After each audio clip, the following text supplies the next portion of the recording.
ദൃശ്യം 3 ചിത്രത്തിന്റെ 12 ദിവസത്തെ Karnataka box office collection report ഇപ്പോൾ പുറത്തു വന്നിരിക്കുകയാണ്. ചിത്രം 12 ദിവസം കൊണ്ട് കർണാടക ബോക്സ് ഓഫീസിൽ നിന്നും 13,97,00,000 രൂപയാണ് കളക്ട് ചെയ്തത്. ലാംഗ്വേജ് വൈസ് എടുത്തു കഴിഞ്ഞാൽ മലയാളം ലാംഗ്വേജ് 11.94 കോടിയും, കന്നഡ ലാംഗ്വേജ് 1.62 കോടിയും, തെലുങ്കു ലാംഗ്വേജ് 53 ലക്ഷം രൂപയും, തമിഴ് ലാംഗ്വേജ് 8 ലക്ഷം രൂപയുമാണ് കർണാടക സംസ്ഥാനത്ത് നിന്നും ലാംഗ്വേജ് വൈസ് ചിത്രം കളക്ട് ചെയ്തത്. മലയാളത്തിൽ നിന്നും ഇതുവരെ റിലീസായ ചിത്രങ്ങളിൽ കർണാടകത്തിൽ നിന്നും ഏറ്റവും കൂടുതൽ കളക്ഷൻ കിട്ടിയ മൂന്നാമത്തെ ചിത്രമായി മാറിയിരിക്കുകയാണ് ദൃശ്യം 3. 13,97,00,000 രൂപയാണ് 12 ദിവസം കൊണ്ട് ചിത്രം കർണാടക സ്റ്റേറ്റിൽ നിന്നും കളക്ട് ചെയ്തിരിക്കുന്നത്. മലയാളത്തിൽ നിന്നും ഇതുവരെ റിലീസായ ചിത്രങ്ങളിൽ കർണാടകത്തിൽ നിന്നും ഏറ്റവും കൂടുതൽ കളക്ഷൻ കിട്ടിയ ചിത്രം മഞ്ഞുമ്മൽ ബോയ്സ് ആണ്. 15,83,00,000 രൂപയാണ് ചിത്രം കർണാടകത്തിൽ നിന്നും കളക്ട് ചെയ്തിരിക്കുന്നത്.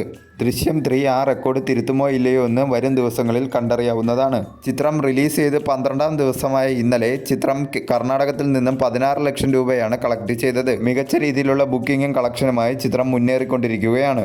വേൾഡ് വൈഡ് 225 കോടിയിലധികം ചിത്രം ഇതുവരെ കളക്ട് ചെയ്തിരിക്കുകയാണ്.